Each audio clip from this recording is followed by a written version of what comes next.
আসসালামু আলাইকুম প্রিয় শিক্ষার্থীবৃন্দ, আশা করি সবাই ভালো আছো। আজকের ক্লাসে তোমাদের সবাইকে স্বাগতম।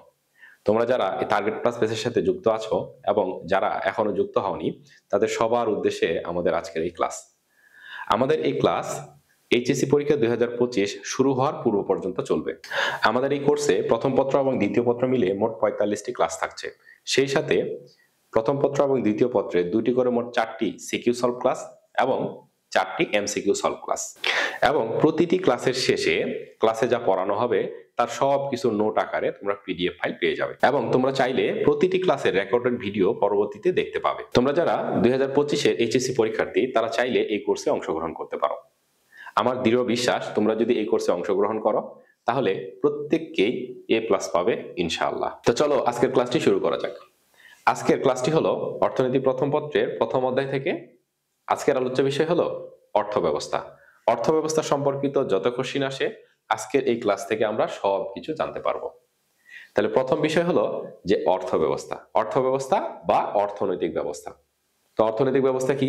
যে নিয়ম বা নীতির দ্বারা একটি দেশের সকল অর্থনৈতিক কার্যাবলী পরিচালিত হয় তাই হলো ওই দেশের অর্থব্যবস্থা বা অর্থনৈতিক ব্যবস্থা। তাহলে যে নিয়ম নীতির দ্বারা একটি দেশের অর্থনৈতিক সকল কার্যাবলী পরিচালিত হয় সেটি হলো তার অর্থনৈতিক ব্যবস্থা। তো সারা বিশ্বে প্রায় 4 ধরনের অর্থব্যবস্থা বিদ্যমান। সারা বিশ্বে কয় ধরনের অর্থব্যবস্থা বিদ্যমান? যে সারা বিশ্বে এই 4 ধরনের অর্থব্যবস্থা বিদ্যমান: ধনতান্ত্রিক বা পুঁজিবাদ অর্থনৈতিক ব্যবস্থা, সমাজতান্ত্রিক বা নির্দেশমূলক অর্থব্যবস্থা, মিশ্র অর্থনৈতিক ব্যবস্থা, এবং সর্বশেষ হলো ইসলামী অর্থব্যবস্থা। তাহলে প্রথমে আমরা ধনতান্ত্রিক বা পুঁজিবাদ অর্থব্যবস্থা সম্পর্কে জানি। পুঁজিবাদ অর্থব্যবস্থা কি? যে অর্থব্যবস্থায় সম্পদের ব্যক্তি মালিকানা থাকবে, অর্থাৎ সম্পদ ব্যক্তির নামে থাকবে, ব্যবসা বাণিজ্য পরিচালনায় ব্যক্তির স্বাধীনতা থাকবে। যে কোনো ব্যক্তি ব্যবসা বাণিজ্য করতে পারবে এবং নিজের নামে যত ইচ্ছা সম্পদ গড়তে পারবে। তাহলে সম্পদের ব্যক্তি মালিকানা থাকবে এবং ব্যবসা বাণিজ্যে উদ্যোক্তার স্বাধীনতা থাকবে বা ব্যক্তিগত স্বাধীনতা থাকবে। সরকারি কোনো হস্তক্ষেপ থাকবে না। সেই অর্থব্যবস্থাকে বলা হচ্ছে ধনতান্ত্রিক বা পুঁজিবাদ অর্থব্যবস্থা। তাহলে কি বুঝলাম? যে অর্থব্যবস্থায় ব্যক্তি সম্পদের মালিক হতে পারবে এবং ব্যক্তি যত ইচ্ছা নিজের নামে সম্পত্তি গড়তে পারবে। ব্যবসা বাণিজ্যে ব্যক্তির স্বাধীনতা বিদ্যমান, যে কেউ ব্যবসা বাণিজ্য পরিচালনা করতে পারবে। তার মানে সম্পদে ব্যক্তি স্বাধীনতা বিদ্যমান, ব্যবসা বাণিজ্যে ব্যক্তি স্বাধীনতা বিদ্যমান, সরকারি কোনো হস্তক্ষেপ থাকবে না। সরকার কি করবে? তাদের জানমালের নিরাপত্তা প্রদান করবে। আর জনগণ কি করবে? সরকারকে নিয়মিত ট্যাক্স প্রদান করবে। সরকার তাদের উপরে কোনো রকম হস্তক্ষেপ করবে না। সেই অর্থব্যবস্থাকে বলা হচ্ছে পুঁজিবাদ বা ধনতান্ত্রিক অর্থব্যবস্থা। তাহলে পুঁজিবাদ বা ধনতান্ত্রিক অর্থব্যবস্থায় সাধারণত সরকার কোনো দ্রব্য উৎপাদনে অংশ নেয় না। সকল দ্রব্য সামগ্রী ব্যক্তি মালিকানায় উৎপাদিত হয়। যার যেরকম ক্রয় ক্ষমতা আছে সে সেরকম দ্রব্য সামগ্রী ক্রয় করবে এবং ভোগ করবে। আর ব্যবসা বাণিজ্য পরিচালনা হবে শুধুমাত্র মুনাফা অর্জনের উদ্দেশ্যে। যেহেতু সরকার কোনো দ্রব্য উৎপাদনে অংশ নেয় না, তাহলে ব্যক্তিরাই কি করবে? ব্যবসা বাণিজ্য করবে, দ্রব্য উৎপাদন করবে, এবং ব্যক্তির প্রধান উদ্দেশ্য হলো মুনাফা অর্জন করা। তার মানে ধনতান্ত্রিক বা পুঁজিবাদ অর্থব্যবস্থার মূল লক্ষ্যই হলো মুনাফা। মুনাফা অর্জনের উদ্দেশ্যেই এই ধনতান্ত্রিক অর্থব্যবস্থা পরিচালিত হয়। তাহলে আমরা কি বুঝলাম? যে পুঁজিবাদ বা ধনতান্ত্রিক অর্থব্যবস্থায় সম্পদে ব্যক্তি মালিকানা থাকে, ব্যবসা বাণিজ্যে ব্যক্তি স্বাধীনতা থাকে, সরকারি কোনো হস্তক্ষেপ থাকে না, সরকার কোনো দ্রব্য উৎপাদনে অংশগ্রহণ করে না। সরকার কি করে? জনগণের জানমালের নিরাপত্তা প্রদান করে। বিনিময়ে জনগণ সরকারকে নিয়মিত ট্যাক্স প্রদান করে থাকে। যেহেতু ব্যবসা বাণিজ্য ব্যক্তি স্বাধীনতায় পরিচালিত হয়, তাই ব্যবসা বাণিজ্যের প্রধান উদ্দেশ্য হলো মুনাফা অর্জন করা। তাই আমরা এক কথায় বলতে পারি যে পুঁজিবাদ বা ধনতান্ত্রিক অর্থব্যবস্থার মূল উদ্দেশ্যই হলো মুনাফা, অর্থাৎ মুনাফা অর্জনের উদ্দেশ্যেই এই পুঁজিবাদ অর্থব্যবস্থা পরিচালিত হয়। পুঁজিবাদ অর্থব্যবস্থার আরো একটি গুরুত্বপূর্ণ বৈশিষ্ট্য হলো যে অবাধ প্রতিযোগিতা। যেহেতু সম্পদের মালিক ব্যক্তি, ব্যবসা বাণিজ্য ব্যক্তি স্বাধীনতায় পরিচালিত হয়, তাই এখানে অনেকেই ব্যবসা বাণিজ্যে যুক্ত হয় এবং অবাধ প্রতিযোগিতা বিদ্যমান থাকে। তাহলে পুঁজিবাদ অর্থব্যবস্থা সম্পর্কে আমরা অনেক কিছু জানলাম, কিন্তু সংজ্ঞা কিভাবে লিখবো?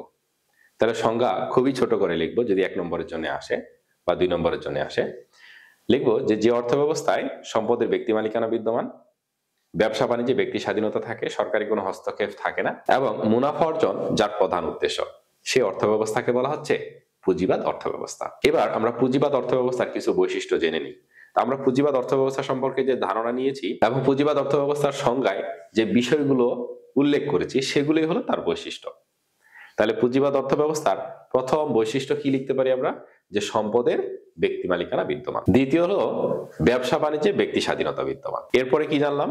যে সরকারি কোনো হস্তক্ষেপ থাকে না, জনগণ সরকারকে নিয়মিত কর প্রদান করে, মুনাফা অর্জনের উদ্দেশ্যে এই অর্থব্যবস্থা পরিচালিত হয়। যেহেতু ব্যক্তি নিজের নামে সম্পদ করতে পারে, ব্যবসা বাণিজ্য নিজের স্বাধীনতা মতো করতে পারে, তাহলে পুঁজিবাদ অর্থব্যবস্থার অন্যতম আরেকটি বৈশিষ্ট্য হলো ব্যক্তিগত স্বাধীনতা বা সার্বভৌমত্ব বিদ্যমান আর অবাধ প্রতিযোগিতা বিদ্যমান। তো যেহেতু ব্যক্তি নিজের নামে সম্পদ করতে পারে, ব্যবসা বাণিজ্য নিজের নামে পরিচালিত করতে পারে, এজন্য যারা ব্যবসায়ী শ্রেণী তারা ধনী হতে থাকে, আর যারা শ্রমিক শ্রেণী তারা শ্রমিকই থেকে যায়। প্রতিযোগিতায় নিম্নবিত্ত বা মধ্যবিত্তরা উচ্চবিত্তদের সাথে পেরে উঠতে পারে না, তাই ধনীরা ধনী হতে থাকে আর গরিবরা গরিবই থেকে যায়। তাই শ্রেণী বৈষম্য হয় ব্যাপক। তাহলে পুঁজিবাদ অর্থব্যবস্থার একটা অন্যতম বৈশিষ্ট্য হলো যে পুঁজিবাদ অর্থব্যবস্থায় শ্রেণী বৈষম্য সৃষ্টি হয়। তো যখন শ্রেণী বৈষম্য সৃষ্টি হবে তখন আঞ্চলিক বৈষম্য তৈরি হবে, অর্থাৎ অসম উন্নয়ন হবে। ধনীরা যে এলাকায় বসবাস করবে সেই এলাকাগুলো উন্নত হবে, আর অন্যান্য শ্রেণীর মানুষরা যে এলাকাগুলোতে থাকবে সেগুলো অনুন্নতই থেকে যাবে। তাহলে আমরা কি দেখলাম? যে শ্রেণী অসমতা তৈরি হয় বা শ্রেণী বৈষম্য তৈরি হয়, আঞ্চলিক বৈষম্য তৈরি হয়, অসম উন্নয়ন সাধিত হয়। আর এই পুঁজিবাদ বা ধনতান্ত্রিক অর্থব্যবস্থার আরো একটি অন্যতম বৈশিষ্ট্য হলো শ্রমিক শোষণ। এই শ্রমিক শোষণ থাকে পুঁজিবাদ অর্থব্যবস্থায় অনেক বেশি। তো যেহেতু মুনাফা অর্জনের উদ্দেশ্যে পরিচালিত হয় তাই শ্রমিক শোষণ বেশি হয়। শ্রমিক শোষণ কি জিনিস? তো আমরা যখন আমাদের বাসায় কোনো কাজের জন্য কাজের লোক নেই, তখন আমরা তাকে যে পরিমাণ টাকা দেই তাকে সব সময় তার চেয়ে বেশি পরিমাণ কাজ করাতে চাই। তো যদি একজন শ্রমিক যত টাকার কাজ করে আমি যদি তাকে তত টাকাই পারিশ্রমিক দেই, তাহলে আসলে তার লাভ থাকবে না।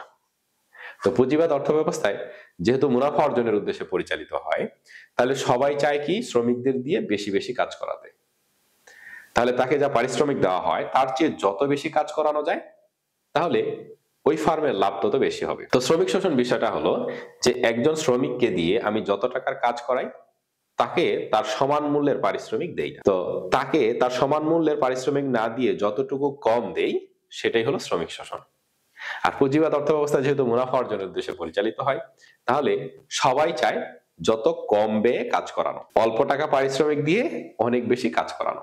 তাহলে একজন শ্রমিককে তার কাজের যে মূল্য তার চেয়ে যতটুকু তাকে কম পরিমাণে পারিশ্রমিক দেয় সেটাকে বলা হচ্ছে শ্রমিক শোষণ। আর এই পুঁজিবাদ অর্থব্যবস্থায় শ্রমিক শোষণ থাকে সবচেয়ে বেশি। তো এইগুলোই হলো এই পুঁজিবাদ অর্থব্যবস্থার অন্যতম বৈশিষ্ট্য।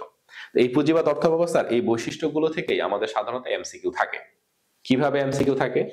যে ব্যক্তি স্বাধীনতা বা সার্বভৌমত্ব বিদ্যমান থাকে কোন অর্থব্যবস্থায়, বা ব্যক্তি স্বাধীনতা সর্বোচ্চ কোন অর্থব্যবস্থায়? সেটা হলো পুঁজিবাদ অর্থব্যবস্থায়। শ্রমিক শোষণ সৃষ্টি হয় কোন অর্থব্যবস্থায়? পুঁজিবাদ অর্থব্যবস্থায়। শ্রেণী বৈষম্য বা আঞ্চলিক বৈষম্য সৃষ্টি হয় এই পুঁজিবাদ অর্থব্যবস্থায়। সবচেয়ে বেশি আসে যে মুনাফা অর্জনের উদ্দেশ্যে পরিচালিত হয় কোন অর্থব্যবস্থা? তাহলে মুনাফা অর্জনের উদ্দেশ্যে পরিচালিত হয় এই পুঁজিবাদ অর্থব্যবস্থা। আর পুঁজিবাদ অর্থব্যবস্থার আরো একটি বৈশিষ্ট্য হলো যে অবাধ প্রতিযোগিতা। অবাধ প্রতিযোগিতা বিদ্যমান পুঁজিবাদ অর্থব্যবস্থা। তো পুঁজিবাদ অর্থব্যবস্থায় মুনাফা অর্জনের উদ্দেশ্যে পরিচালিত হয়, ব্যবসা বাণিজ্য ব্যক্তি স্বাধীনতা বিদ্যমান। তাহলে দ্রব্য সামগ্রীর দাম কিভাবে নির্ধারিত হয়? কিভাবে কোন দ্রব্য কতটুকু উৎপাদন করবে এটা কিভাবে নির্ধারিত হয়? তো এটা নির্ধারিত হয় বাজার প্রক্রিয়া দ্বারা, যেটাকে বলা হয় স্বয়ংক্রিয় দাম ব্যবস্থা বা অদৃশ্য হাত। তো অদৃশ্য হাত কি? পুঁজিবাদ অর্থব্যবস্থায় কোন দ্রব্য কতটুকু উৎপাদন করবে, কোন দ্রব্যের দাম কতটুকু হবে, এটা কখনোই সরকার নির্ধারণ করে দেয় না। এটা ডিপেন্ড করে বাজারের উপর। বাজারে কোন দ্রব্যের চাহিদা কতটুকু, সেই পরিমাণে বাজারে উৎপাদনকারীরা দ্রব্য উৎপাদন করে। যে দ্রব্যের চাহিদা যেরকম সেই দ্রব্যটা সেরকম উৎপাদন করে, এবং বাজারে কোনো একটি দ্রব্য কি পরিমাণ বিক্রয় করতে নিয়ে এসেছে সেটার উপরে ডিপেন্ড করে দ্রব্যের দাম। তা আমরা সাধারণত দেখি আমাদের বাজারে, আমরা যখন বাজারে কোনো কিছু কিনতে যাই, দেখি যে যেদিন বাজারে কোনো একটা দ্রব্য অনেক বেশি পরিমাণে বিক্রয় করতে নিয়ে আসে সেদিন দাম কম থাকে, আর যেদিন অনেক কম পরিমাণে থাকে, চাহিদা বেশি থাকে, সেদিন কিন্তু দাম বেড়ে যায়। তো এইভাবে স্বয়ংক্রিয়ভাবে পুঁজিবাদ অর্থব্যবস্থায় দ্রব্যের দাম নির্ধারিত হয়। সেটা কিভাবে? যে চাহিদা এবং যোগানের ক্রিয়া প্রতিক্রিয়ার দ্বারা। একটা দ্রব্য কি পরিমাণ বিক্রয় করতে নিয়ে আসছে সেটাকে বলা হয় যোগান, আর কি পরিমাণ মানুষ কিনতে আসছে সেটাকে বলা হয় তার চাহিদা। তো যোগানের তুলনায় যদি চাহিদা বেশি হয় তাহলে দাম কিছুটা বেশি নির্ধারিত হয়। আর যদি চাহিদার তুলনায় যোগান অনেক বেশি হয়, অর্থাৎ মানুষ অনেক বেশি বিক্রয় করতে আনে, সেদিন দ্রব্যের দাম কম হয়। তো এটা বাজারের চাহিদা এবং যোগানের ক্রিয়া প্রতিক্রিয়ার মাধ্যমে দ্রব্যের দাম নির্ধারিত হয়। এটাকেই বলে স্বয়ংক্রিয় দাম ব্যবস্থা। তাই পুঁজিবাদ অর্থব্যবস্থার একটা অন্যতম বৈশিষ্ট্য হলো এই স্বয়ংক্রিয় দাম ব্যবস্থা। স্বয়ংক্রিয় দাম ব্যবস্থার দ্বারাই পুঁজিবাদ অর্থব্যবস্থায় সকল অর্থনৈতিক কার্যাবলী পরিচালিত হয়। এই স্বয়ংক্রিয় দাম ব্যবস্থার দ্বারাই সকল দ্রব্যের দাম নির্ধারিত হয় এবং কোন দ্রব্য কতটুকু উৎপাদন করবে, কি পরিমাণে উৎপাদন করবে, সেটা স্বয়ংক্রিয়ভাবে নির্ধারিত হয়। বাজারে যে দ্রব্যের চাহিদা বেশি, উৎপাদনকারীরা সেই দ্রব্যই উৎপাদন করবে। যে দ্রব্যের চাহিদা কম, সেই দ্রব্য কম পরিমাণে উৎপাদন করবে আর বিক্রয় করবে। এবং দ্রব্যের দাম নির্ধারিত হবে কি পরিমাণ চাহিদা আছে আর কি পরিমাণ যোগান আছে, এটা স্বয়ংক্রিয়ভাবে নির্ধারিত হবে। তাই পুঁজিবাদ অর্থব্যবস্থায় এই স্বয়ংক্রিয় দাম ব্যবস্থা পরিচালিত হয়। তো এই স্বয়ংক্রিয়ভাবে দেশের সকল অর্থনৈতিক কর্মকাণ্ড পরিচালিত হয়। উৎপাদন, দাম, ভোগ, বন্টন, এই সবগুলো অর্থনৈতিক কাজ অটোমেটিক্যালি নির্ধারিত হয়। সরকার নির্ধারণ করে দেয় না যে কোন দ্রব্য কি পরিমাণে উৎপাদন করতে হবে, কোন দ্রব্যের দাম কি হবে, সেটা কখনোই সরকার নির্ধারণ করে দেয় না। এটা স্বয়ংক্রিয়ভাবেই নির্ধারিত হয়। আর এই যে স্বয়ংক্রিয়ভাবে সবকিছু নির্ধারিত হয়, এই প্রভাবটাকে বলা হচ্ছে অদৃশ্য হাত ব্যবস্থা। অদৃশ্য হাত বলা হয় কেন? যে মনে হচ্ছে কেউ বুঝি এসব নিয়ন্ত্রণ করছে, অদৃশ্যভাবে কেউ এসব নিয়ন্ত্রণ করছে, কিন্তু আসলে সরকার বা কোনো ব্যক্তি বা অন্য কোনো প্রতিষ্ঠান কেউই আসলে এটা নিয়ন্ত্রণ করে না। এটা বাজারের চাহিদা এবং যোগানের ক্রিয়া প্রতিক্রিয়ার দ্বারা স্বয়ংক্রিয়ভাবে নির্ধারিত হয়। তো এই যে স্বয়ংক্রিয়ভাবে নির্ধারিত হয়, এটা এমন ভাবে নির্ধারিত হয় যে মনে হয় সরকার বুঝি সবকিছু ফিক্সড করে দিয়েছে বা কেউ একজন সবকিছু নির্ধারণ করে দিয়েছে। আসলে কেউ নির্ধারণ করে দেয় না, এটা স্বয়ংক্রিয়ভাবেই নির্ধারিত হয়। তো এই যে স্বয়ংক্রিয়ভাবে নির্ধারিত হচ্ছে কিন্তু মনে হচ্ছে কেউ বুঝি নির্ধারণ করে দিচ্ছে, এই প্রভাবটাকেই বলা হচ্ছে অদৃশ্য হাত ব্যবস্থা। তো ধনতান্ত্রিক বা পুঁজিবাদ অর্থ ব্যবস্থার এই একটা অন্যতম বৈশিষ্ট্য হলো স্বয়ংক্রিয় দাম ব্যবস্থা বা অদৃশ্য হাত ব্যবস্থা। তো পুঁজিবাদ অর্থ ব্যবস্থা কিসের মাধ্যমে পরিচালিত হয়? যে স্বয়ংক্রিয় দাম ব্যবস্থার মাধ্যমে পরিচালিত হয় বা অদৃশ্য হাত ব্যবস্থার দ্বারা পরিচালিত হয়। তো এগুলোই ছিল এই পুঁজিবাদ অর্থ ব্যবস্থার মূল বৈশিষ্ট্য। এই বৈশিষ্ট্যগুলো আমাদেরকে মনে রাখতে হবে। আমাদের উদ্দীপকে 2-1 লাইন দেওয়া থাকবে এই পুঁজিবাদ অর্থ ব্যবস্থাকে বোঝানোর জন্য, এবং আমাদেরকে বলবে প্রশ্নে যে উদ্দীপকে কোন অর্থ ব্যবস্থাকে নির্দেশ করা হয়েছে তার বৈশিষ্ট্যগুলো লিখো। তখন আমরা যতগুলো পারি এর মধ্য থেকে সর্বোচ্চ পরিমাণে লেখার চেষ্টা করব একটা নির্দিষ্ট সময়ের মধ্যে। যদি 3 নম্বরের জন্য থাকে তাহলে 3 নম্বরের জন্য আমরা যে সময় পাবো সেই সময়ের মধ্যে আমরা যতগুলো পারি লিখে দেওয়ার চেষ্টা করব। যত বেশি লিখতে পারবো তত ভালো। এবার আমরা যাই সমাজতান্ত্রিক বা নির্দেশমূলক অর্থ ব্যবস্থার দিকে। তো সমাজতান্ত্রিক বা নির্দেশমূলক অর্থ ব্যবস্থা কি? যে অর্থ ব্যবস্থায় সম্পদের কোনো ব্যক্তি মালিকানা থাকবে না, অর্থাৎ মানুষ তার নিজের নামে কোনো সম্পত্তি রাখতে পারবে না। তাহলে সকল সম্পদের মালিক কি হবে?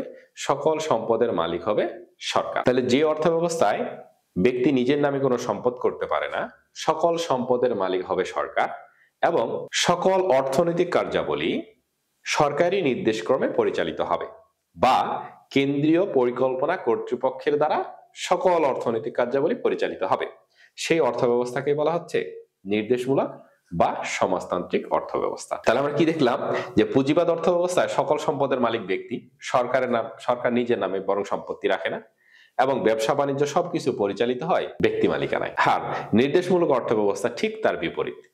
এখানে সকল সম্পদের মালিক হলো সরকার, ব্যক্তি নিজের নামে কোনো সম্পদ রাখতে পারে না, এবং ব্যবসা বাণিজ্য ব্যক্তি নিজ নামে পরিচালনা করতে পারে না, অর্থাৎ কোনো ব্যক্তি সেখানে ব্যবসা বাণিজ্য পরিচালনা করতে পারবে না। তাহলে সকল প্রতিষ্ঠানের মালিকও হলো সরকার, অর্থাৎ সরকার সকল দ্রব্য সামগ্রী উৎপাদন করে, এবং কোন দ্রব্য কতটুকু উৎপাদন করবে সেটাও সরকারের কেন্দ্রীয় পরিকল্পনা কর্তৃপক্ষ নির্ধারণ করে, এবং কে কতটুকু ভোগ করবে, কোন দ্রব্যের দাম কিরূপ হবে সেটাও সরকারের কেন্দ্রীয় পরিকল্পনা কর্তৃপক্ষ নির্ধারণ করে দেয়। তাহলে আমরা বুঝতে পারতেছি কি যে পুঁজিবাদ অর্থ ব্যবস্থা এবং নির্দেশমূলক বা সমাজতান্ত্রিক অর্থ ব্যবস্থা ঠিক পরস্পরের বিপরীত। তাহলে সমাজতান্ত্রিক বা নির্দেশমূলক অর্থ ব্যবস্থায় ব্যক্তি নিজের নামে কোনো সম্পদ রাখতে পারে না, সকল সম্পদের মালিক হলো সরকার, ব্যক্তি নিজের নামে বা নিজ উদ্যোগে কোনো ব্যবসা বাণিজ্য পরিচালনা করতে পারে না, সকল উৎপাদন প্রতিষ্ঠান সরকারি অধীনস্থ, এবং সকল অর্থনৈতিক কার্যাবলী সরকারের একটি কেন্দ্রীয় পরিকল্পনা কর্তৃপক্ষ থাকে। সেই কেন্দ্রীয় পরিকল্পনা কর্তৃপক্ষ নির্ধারণ করে দেয় যে কোন দ্রব্য কতটুকু উৎপাদন হবে, দাম কিরূপ হবে এবং এই উৎপাদিত দ্রব্যের বন্টন কিভাবে হবে, অর্থাৎ কে কতটুকু ভোগ করবে। নির্দেশমূলক অর্থব্যবস্থায় সবাই সরকারের অধীনস্থ কর্মচারী, সবাই তার যোগ্যতা অনুযায়ী কাজ পাবে এবং পারিশ্রমিক পাবে এবং সেটা নিয়েই তাকে চলতে হবে। এবং ওই দেশের সকল জনগণের দায়ভার হলো সরকার। সরকার কি করে, যদি কেউ কাজ না পায় তাকে বেকার ভাতা দেয়, যদি কেউ পড়াশোনা করতে চায় তাহলে তার পড়াশোনা থেকে শুরু করে তার সকল খরচ ব্যবহার করার দায়িত্ব হলো সরকারের। তাহলে এই সমাজতান্ত্রিক বা নির্দেশমূলক অর্থব্যবস্থায় সামাজিক নিরাপত্তাটা সর্বোচ্চ, অর্থাৎ কেউ বেকার থাকবে না, কেউ না খেয়ে থাকবে না, সকল কিছুর দায়িত্ব হলো সরকারের। কাজ থেকে অবসর গ্রহণ করলে সে অবসর ভাতা পাবে, যতদিন পর্যন্ত তার জীবন আছে ততদিন পর্যন্ত তার ব্যবহার পরিচালনার দায়িত্ব সরকারের। তার মানে সমাজতান্ত্রিক অর্থব্যবস্থায় সম্পদের ব্যক্তি মালিকানা না থাকলেও সামাজিক নিরাপত্তাটা সর্বোচ্চ, কেউ সেখানে না খেয়ে থাকবে না, সকল কিছুর দায়িত্ব সরকার নেয়। তাহলে আমরা কি দেখলাম, যে সমাজতান্ত্রিক অর্থব্যবস্থায় ব্যক্তি নিজের নামে সম্পদ রাখতে পারে না, সকল সম্পদের মালিক সরকার, সরকারের কেন্দ্রীয় পরিকল্পনা কর্তৃপক্ষ থাকে যার অধীনে সকল অর্থনৈতিক কার্যাবলী পরিচালিত হয় এবং সকল উৎপাদন প্রতিষ্ঠানের মালিকও সরকার। তো যেহেতু সকল দ্রব্য সরকারি অধীনে উৎপাদিত হয়, তাই এই অর্থব্যবস্থায় দ্রব্যের দাম থাকে কম এবং এখানে সামাজিক নিরাপত্তা যেহেতু সর্বোচ্চ, তাহলে এখানে সর্বোচ্চ জনকল্যাণ সাধিত হয়। তাহলে সমাজতান্ত্রিক অর্থব্যবস্থা প্রতিষ্ঠার মূল লক্ষ্য হলো সর্বোচ্চ জনকল্যাণ অর্জন করা, অর্থাৎ সমাজতান্ত্রিক অর্থব্যবস্থা জনকল্যাণের উদ্দেশ্যেই পরিচালিত হয়। তাহলে এই যে আমরা সমাজতান্ত্রিক অর্থব্যবস্থা সম্পর্কে যা জানলাম, এগুলোই হলো সমাজতান্ত্রিক অর্থব্যবস্থার বৈশিষ্ট্য। এবার আমরা এই সমাজতান্ত্রিক অর্থব্যবস্থার বৈশিষ্ট্যগুলো ধারাবাহিকভাবে দেখে নিই। তাহলে প্রথম বৈশিষ্ট্য আমরা কি লিখতে পারি, যে সমাজতান্ত্রিক অর্থব্যবস্থায় সম্পদের ব্যক্তি মালিকানা থাকে না। পরবর্তীতে কি লিখতে পারবো, যে ব্যবসা বাণিজ্যে ব্যক্তিগত স্বাধীনতা থাকে না, ব্যক্তির স্বাধীনতা বা সার্বভৌমত্ব থাকে না। সমাজতান্ত্রিক অর্থব্যবস্থা পরিচালনার মূল উদ্দেশ্য কি, যে সর্বোচ্চ জনকল্যাণ অর্জন করা। সমাজতান্ত্রিক অর্থব্যবস্থায় একটি কেন্দ্রীয় পরিকল্পনা কর্তৃপক্ষ থাকে যার দ্বারা সকল অর্থনৈতিক কার্যাবলী পরিচালিত হয়। সমাজতান্ত্রিক অর্থব্যবস্থায় সামাজিক কল্যাণ সর্বোচ্চ হয়, সর্বোচ্চ সামাজিক নিরাপত্তা থাকে। সমাজতান্ত্রিক অর্থব্যবস্থায় কোনো শ্রেণী বৈষম্য থাকে না, অর্থাৎ শ্রেণী বৈষম্য হ্রাস করার উদ্দেশ্যেই এই সমাজতান্ত্রিক অর্থব্যবস্থা পরিচালিত হয়। সমাজতান্ত্রিক অর্থব্যবস্থার আরো একটা অন্যতম বৈশিষ্ট্য হলো যে এখানে কোনো শ্রমিক শোষণ থাকে না। কেন? এখানে সকল প্রতিষ্ঠানই সরকারি, মুনাফা অর্জন কোনো বিষয় এখানে নেই। যেহেতু মুনাফা অর্জন করার কোনো প্রয়োজন নেই, তাহলে এখানে শ্রমিক শোষণ থাকে না। আর এই সমাজতান্ত্রিক অর্থব্যবস্থায় সকল এলাকার সুষম উন্নয়ন সাধিত হয়। এগুলি হলো এই সমাজতান্ত্রিক অর্থব্যবস্থার বৈশিষ্ট্য। এখন উদ্দীপকে সমাজতান্ত্রিক অর্থব্যবস্থা ইঙ্গিত করার একটা বিষয় থাকবে, বলবে যে এটি কোন অর্থব্যবস্থাকে নির্দেশ করে তার বৈশিষ্ট্য লিখো। তাহলে আমরা সেম আগের মতোই এই বৈশিষ্ট্যগুলোর মধ্যে যে যতগুলো পারবো সর্বোচ্চ বৈশিষ্ট্য লেখার চেষ্টা করব। এরপরে থাকতে পারে কি, যে আগে আমাদের পড়লাম আমরা যে পুঁজিবাদ অর্থব্যবস্থা, এবার আমরা পড়লাম নির্দেশমূলক বা সমাজতান্ত্রিক অর্থব্যবস্থা। তাহলে পরবর্তীতে বলা থাকতে পারে যে এই দুই অর্থব্যবস্থার মধ্যে কি কোনো পার্থক্য আছে, বা এই দুই অর্থব্যবস্থার সাদৃশ্য এবং বৈসাদৃশ্যগুলো লিখো। তাহলে আমরা এই যে বৈশিষ্ট্যগুলো দেখলাম, এই বৈশিষ্ট্যগুলোই পার্থক্য আকারে লিখবো।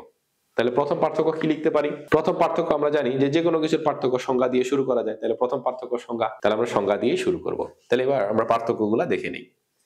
তাহলে প্রথম পার্থক্য আমরা সংজ্ঞাগত দিলাম। দ্বিতীয় পার্থক্য কি, যে একটাতে সম্পদের ব্যক্তি মালিকানা বিদ্যমান আর সমাজতান্ত্রিকে সম্পদের ব্যক্তি মালিকানা নেই। ব্যবসা বাণিজ্যে ব্যক্তি স্বাধীনতা বিদ্যমান ধনতান্ত্রিক অর্থব্যবস্থায়, কিন্তু নির্দেশমূলক বা সমাজতান্ত্রিক অর্থব্যবস্থায় সম্পদের কোনো ব্যক্তি মালিকানা থাকে না। আচ্ছা, এরপরে পার্থক্য কি লিখতে পারি, যে ধনতান্ত্রিক অর্থব্যবস্থার মূল লক্ষ্য হলো মুনাফা অর্জন করা, আর সমাজতান্ত্রিক বা নির্দেশমূলক অর্থব্যবস্থার মূল লক্ষ্য হলো সর্বোচ্চ জনকল্যাণ সাধন করা। ধনতান্ত্রিক অর্থব্যবস্থায় ব্যক্তিগত স্বাধীনতা বা সার্বভৌমত্ব সর্বোচ্চ, আর সমাজতান্ত্রিক বা নির্দেশমূলক অর্থব্যবস্থায় কোনো ব্যক্তি স্বাধীনতা থাকে না। এরপরে আমরা কি লিখতে পারি, যে ধনতান্ত্রিক অর্থব্যবস্থায় শ্রেণী বৈষম্য সৃষ্টি হয়, কিন্তু নির্দেশমূলক বা সমাজতান্ত্রিকে কোনো শ্রেণী বৈষম্য সৃষ্টি হয় না। এখানে শ্রমিক শোষণ থাকে, এখানে শ্রমিক শোষণ থাকে না। এখানে এলাকার অসম উন্নয়ন সাধিত হয়, এখানে সুষম উন্নয়ন সাধিত হয়। এখানে স্বয়ংক্রিয় দাম ব্যবস্থার দ্বারা সকল অর্থনৈতিক কার্যাবলী পরিচালিত হয়, আর নির্দেশমূলক অর্থব্যবস্থায় কেন্দ্রীয় পরিকল্পনা কর্তৃপক্ষের অধীনে সকল অর্থনৈতিক কার্যাবলী পরিচালিত হয়। মূলত এগুলোই পার্থক্য। তো এটা সাধারণত আমাদের ঘতে থাকে অর্থাৎ 4 নম্বরের জন্য থাকে, তাহলে আমরা সর্বোচ্চ যতগুলো পার্থক্য লিখতে পারি লেখার চেষ্টা করব।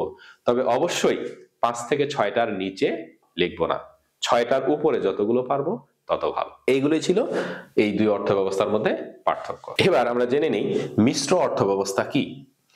মিশ্র অর্থ ব্যবস্থা কি? তো আমরা দেখলাম যে প্রথম ধনতান্ত্রিক বা পুঁজিবাদ অর্থ ব্যবস্থা সম্পর্কে জানলাম, দ্বিতীয়ত সমাজতান্ত্রিক বা নির্দেশমূলক অর্থ ব্যবস্থা সম্পর্কে জানলাম। ধনতান্ত্রিক দেখলাম যে এটা মুনাফা অর্জনের উদ্দেশ্যে পরিচালিত হয়, এই জন্য সেখানে শ্রমিক শোষণ থাকে, সেখানে শ্রেণী বৈষম্য থাকে। আর নির্দেশমূলক অর্থ ব্যবস্থায় দেখলাম যে এখানে সম্পদের ব্যক্তি মালিকানা থাকে না, ব্যক্তি স্বাধীনতা থাকে না, কিন্তু এখানে জনকল্যাণের উদ্দেশ্যে পরিচালিত হয়, সর্বোচ্চ সামাজিক নিরাপত্তা থাকে, শ্রমিক শোষণ থাকে না এবং এলাকার সুষম উন্নয়ন সাধিত হয়, শ্রেণী বৈষম্য থাকে না। তার মানে ধনতান্ত্রিক অর্থ ব্যবস্থায় আবার ব্যক্তি স্বাধীনতা সর্বোচ্চ। তাহলে কি দেখলাম যে ধনতান্ত্রিক অর্থ ব্যবস্থায় কিছু সুবিধা আছে, যেমন ব্যক্তি স্বাধীনতা আছে, নিজের নামে সম্পদ করা যায়, মুনাফা অর্জন করা যায়। কিন্তু নির্দেশমূলক অর্থ ব্যবস্থায় আবার কিছু অসুবিধা আছে। সেখানে কি? যে সেখানে ব্যক্তি স্বাধীনতা থাকে না, সম্পদ নিজের নামে করা যায় না। তার মানে দুই অর্থ ব্যবস্থারই কিছু সুবিধা আছে, কিছু অসুবিধা আছে। তাই এই দুই অর্থ ব্যবস্থার অসুবিধাগুলো বাদ দিয়ে দুই অর্থ ব্যবস্থারই কিছু ভালো ভালো বৈশিষ্ট্য নিয়ে নতুন এক অর্থ ব্যবস্থা গড়ে তোলা হয়, যেটাকে বলা হয় মিশ্র অর্থ ব্যবস্থা। তাহলে এই মিশ্র অর্থ ব্যবস্থার সঙ্গে আমরা কি লিখবো?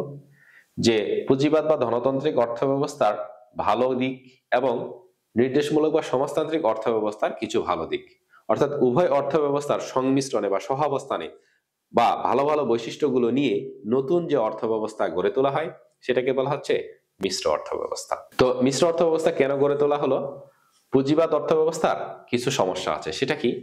যে যেহেতু এটা মুনাফা অর্জনের উদ্দেশ্যে পরিচালিত হয়, তাই সকল দ্রব্যই ব্যক্তি মালিকানায় উৎপাদিত হওয়ার সুযোগ আছে, কিন্তু সব দ্রব্যই ব্যক্তি মালিকানায় আসলে উৎপাদন হয় না। কিছু কিছু দ্রব্য আছে যেগুলোতে মুনাফা অর্জন অনেক কঠিন, সেই দ্রব্যগুলো সাধারণত ব্যক্তি মালিকানায় উৎপাদন করতে চায় না। তখন কি করতে হয়? সরকারকে সেই দ্রব্যগুলো উৎপাদনে অংশগ্রহণ করতে হয়। তাহলে ব্যক্তি মালিকানায় যে দ্রব্যগুলো উৎপাদন হয় না সেগুলোকে সরকার উৎপাদনে অংশগ্রহণ করতে হয়। আবার সমাজতান্ত্রিক অর্থ ব্যবস্থারও কিছু ক্ষতিকর দিক আছে। সেটা হলো কি? যে এখানে নিজের নামে সম্পদ করা যায় না, ব্যক্তির স্বাধীনতা থাকে না। তাহলে মিশ্র অর্থ ব্যবস্থার সংজ্ঞা হলো যে ধনতান্ত্রিক বা পুঁজিবাদ এবং নির্দেশমূলক বা সমাজতান্ত্রিক অর্থ ব্যবস্থার ভালো বৈশিষ্ট্যগুলো নিয়ে অথবা উভয় অর্থ ব্যবস্থার সহাবস্থানের ভিত্তিতে যে নতুন অর্থ ব্যবস্থা গড়ে তোলা হয় সেটাকে বলা হচ্ছে মিশ্র অর্থ ব্যবস্থা। তাহলে মিশ্র অর্থ ব্যবস্থার বৈশিষ্ট্যগুলো এবার আমরা জেনে নিই। তাহলে মিশ্র অর্থ ব্যবস্থার বৈশিষ্ট্য কি হবে? যে ধনতান্ত্রিক অর্থ ব্যবস্থায় সম্পদের ব্যক্তি মালিকানা ছিল, আর নির্দেশমূলক অর্থ ব্যবস্থায় সম্পদের কোনো ব্যক্তি মালিকানা ছিল না। তাহলে মিশ্র অর্থ ব্যবস্থার বৈশিষ্ট্য হলো যে সম্পদের ব্যক্তি মালিকানাও থাকবে, আবার সরকারি নিয়ন্ত্রণও থাকবে। অর্থাৎ একটা নির্দিষ্ট পরিমাণের উপরে আর নিজের নামে সম্পত্তি গড়ে তোলা যাবে না। তার মানে সম্পত্তির মালিক হওয়ার একটা নির্দিষ্ট লিমিট থাকবে, সেই লিমিটের উপরে যদি কারো সম্পত্তি বেশি হয়ে থাকে তাহলে সেগুলো সরকার দ্বারা বাজেয়াপ্ত হবে। তাহলে মিশ্র অর্থ ব্যবস্থার প্রথম বৈশিষ্ট্য হলো যে সম্পদের ব্যক্তি মালিকানাও থাকবে, আবার সরকারি নিয়ন্ত্রণও থাকবে। দ্বিতীয়ত, মিশ্র অর্থ ব্যবস্থায় ব্যবসা বাণিজ্যে ব্যক্তি স্বাধীনতা থাকবে, আবার ব্যবসা বাণিজ্যে নিয়ন্ত্রণও থাকবে। যেহেতু ব্যবসা বাণিজ্যে ব্যক্তি স্বাধীনতা আছে, তাই মুনাফা অর্জন এটার একটা উদ্দেশ্য হবে। সেই সাথে সরকার যে দ্রব্যগুলো উৎপাদন করবে সেগুলো জনকল্যাণের উদ্দেশ্যে উৎপাদন করবে, তাহলে জনকল্যাণও সাধিত হবে। তাহলে মুনাফা অর্জনও করতে পারবে, আবার জনকল্যাণও অর্জন হবে। অপর বৈশিষ্ট্য হলো স্বয়ংক্রিয় দাম ব্যবস্থাও যেমন বিদ্যমান থাকবে, তেমনি সরকারের একটা কেন্দ্রীয় পরিকল্পনা কর্তৃপক্ষও থাকবে আদার্স কিছুকে নিয়ন্ত্রণ করার জন্য। তো মিশ্র অর্থ ব্যবস্থায় যেহেতু ব্যবসা বাণিজ্যের স্বাধীনতা আছে, আবার নিয়ন্ত্রণও আছে, তো ব্যবসা বাণিজ্যের স্বাধীনতা যখন থাকবে তখন কিছুটা শ্রেণী বৈষম্যের সৃষ্টি হবে, তবে অন্যান্য অর্থ অর্থাৎ পুঁজিবাদ বা ধনতান্ত্রিক অর্থ ব্যবস্থার তুলনায় কম। তার মানে শ্রেণী বৈষম্য সৃষ্টি হবে, আবার শ্রমিক শোষণও দেখা দেবে। তো কেন্দ্রীয় পরিকল্পনা কর্তৃপক্ষ কি করবে? এই অসম উন্নয়নের জায়গায় সম উন্নয়নের চেষ্টা করবে, অর্থাৎ যে এলাকাগুলো অনুন্নত রয়ে গেছে সেগুলো সরকার উন্নয়নের চেষ্টা করবে। যেই দ্রব্যগুলো ব্যক্তি মালিকানায় উৎপাদন হবে না সেই দ্রব্যগুলো সরকার উৎপাদন করবে। তো এগুলি হলো মিশ্র অর্থ ব্যবস্থার বৈশিষ্ট্য। এবার আমরা তিনটি অর্থ ব্যবস্থার পার্থক্য একসাথে দেখে নিই: ধনতান্ত্রিক, সমাজতান্ত্রিক আর মিশ্র অর্থ ব্যবস্থা। তাহলে প্রথম পার্থক্য আমরা তাদের সংজ্ঞাগত পার্থক্য লিখতে পারি। তাহলে তিনটারই সংজ্ঞাগত পার্থক্য প্রথমে লিখব। তো দ্বিতীয়ত কি? যে ধনতান্ত্রিক হলো মুনাফা অর্জনের উদ্দেশ্যে পরিচালিত হয়, সমাজতান্ত্রিক জনকল্যাণের উদ্দেশ্যে পরিচালিত হয়, আর মিশ্র অর্থব্যবস্থা মুনাফার্জন প্লাস জনকল্যাণ দুই উদ্দেশ্যে পরিচালিত হয়। এরপরে লিখতে পারি যে ধনতান্ত্রিকে সম্পদের ব্যক্তি মালিকানা বিদ্যমান, সমাজতান্ত্রিকে সম্পদের রাষ্ট্রীয় মালিকানা বিদ্যমান এবং মিশ্র অর্থব্যবস্থায় ব্যক্তি মালিকানা এবং সরকারি মালিকানা উভয় মালিকানাই বিদ্যমান। ব্যবসা বাণিজ্যে ধনতান্ত্রিকে স্বাধীনতা আছে, সমাজতান্ত্রিকে ব্যবসা বাণিজ্যে কোনো স্বাধীনতা নেই, মিশ্র অর্থব্যবস্থায় স্বাধীনতা আছে আবার নিয়ন্ত্রণও আছে। ধনতান্ত্রিক স্বয়ংক্রিয় দাম ব্যবস্থা বা অদৃশ্য হাত দ্বারা পরিচালিত হয়, নির্দেশমূলক কেন্দ্রীয় অর্থনৈতিক পরিকল্পনা কর্তৃপক্ষের দ্বারা পরিচালিত হয়, আর মিশ্র দুটোই বিদ্যমান থাকে। ধনতান্ত্রিকে শ্রেণী বৈষম্য ব্যাপক হয়, নির্দেশমূলকে কোনো শ্রেণী বৈষম্য থাকে না, আর মিশ্রতে শ্রেণী বৈষম্য থাকে অনেক কম। ধনতান্ত্রিকে শ্রমিক শোষণ থাকে, নির্দেশমূলকে কোনো শ্রমিক শোষণ থাকে না, আর মিশ্র অর্থব্যবস্থায় শ্রমিক শোষণ থাকে তুলনামূলকভাবে অনেক কম। ধনতান্ত্রিকে এলাকার অসম উন্নয়ন হয়, নির্দেশমূলকে সুষম উন্নয়ন হয়, আর মিশ্র অর্থব্যবস্থাও সুষম উন্নয়ন হয়। অর্থাৎ যে এলাকাগুলো, কিছু এলাকা ব্যক্তি মালিকানায় উন্নয়ন হয় আর কিছু এলাকা সরকার উন্নয়ন করে। তো এগুলোই মূলত পার্থক্য, এই তিন অর্থব্যবস্থার পার্থক্য। আমরা আরো পার্থক্য লিখতে পারি, তার বৈশিষ্ট্যগুলো দিয়ে আরো অনেকগুলো পার্থক্য লিখতে পারি। তো এবার আমরা সর্বশেষ অর্থব্যবস্থা, সেটা হলো ইসলামী অর্থব্যবস্থা সম্পর্কে জেনে নিই। ইসলামী অর্থব্যবস্থা কি? যে অর্থব্যবস্থা কোরআনের নিয়ম অনুযায়ী পরিচালিত হবে সেই অর্থব্যবস্থাকে বলা হচ্ছে ইসলামী অর্থব্যবস্থা। তো ইসলামী অর্থব্যবস্থায় মনে করা হয় সম্পদের একমাত্র মালিক হলো সৃষ্টিকর্তা। এখানে সুদ ঘুষ এগুলো হারাম ঘোষণা করা হয়েছে, সুদ ঘুষ থাকবে না। মানব কল্যাণের উদ্দেশ্যে বা জনকল্যাণের উদ্দেশ্যেই এই অর্থব্যবস্থা পরিচালিত। ইসলামী অর্থব্যবস্থার একটি অন্যতম বৈশিষ্ট্য হলো বাইতুল মাল প্রতিষ্ঠা, আর এটি হলো একটি জাকাত ভিত্তিক অর্থব্যবস্থা, আর জাকাতের পরিমাণ হলো সম্পদের 2.5%। এগুলি হলো এই ইসলামী অর্থব্যবস্থার বৈশিষ্ট্য। তো অন্যান্য অর্থব্যবস্থার সাথে ইসলামী অর্থব্যবস্থার বিশাল একটা পার্থক্য রয়েছে। ইসলামী অর্থব্যবস্থার সাথে অন্যান্য অর্থব্যবস্থার কোনো মিল নেই, কারণ এখানে সুদ ঘুষ এগুলো হারাম, সকল সম্পত্তির মালিককে সৃষ্টিকর্তা মনে করা হয়, জাকাত ভিত্তিক অর্থনীতি অর্থাৎ জাকাতের ভিত্তিতে দেশের অর্থনৈতিক কার্যাবলী পরিচালিত হবে, এবং এই অর্থব্যবস্থায় একটি অন্যতম বৈশিষ্ট্য হলো যে এখানে শ্রমের মর্যাদা সর্বাধিক দেওয়া হয়, অর্থাৎ সর্বোচ্চ পরিমাণ শ্রমের মর্যাদা প্রদান করা হয়। এগুলি হলো ইসলামী অর্থব্যবস্থার বৈশিষ্ট্য। তো এই ছিল আজকের ক্লাস। আজকের ক্লাসটি এখানেই শেষ করছি। তোমাদের ক্লাসটি ভালো লাগলে অবশ্যই তোমার বন্ধুদের সাথে শেয়ার করবে, এবং তোমরা এখনো যারা 2025 পরীক্ষার্থী আছো তোমরা চাইলে আমাদের এই ব্যাচে যুক্ত হতে পারো। তো ভিডিওর নিচে ডিসক্রিপশন বক্সে সবকিছু দেওয়া আছে, সেখানে গুগল ফর্ম দেওয়া আছে, হোয়াটসঅ্যাপ নাম্বার দেওয়া আছে, তোমরা হোয়াটসঅ্যাপ নাম্বারে যোগাযোগ করতে পারো, এবং ডিসক্রিপশন বক্সে দেওয়া যে গুগল ফর্মটি আছে সেটি পূরণ করে এই ব্যাচের সাথে যুক্ত হতে পারো। আর তোমাদের কোনো যদি জানার ইচ্ছা থাকে, যদি কোনো প্রশ্ন থাকে, তাহলে সেই হোয়াটসঅ্যাপ নাম্বারে তোমরা হোয়াটসঅ্যাপ করতে পারো, সকল প্রশ্নের উত্তর পেয়ে যাবে ইনশাআল্লাহ। তো সবাই সুস্থ থাকবে, ভালো থাকবে, আল্লাহ হাফেজ।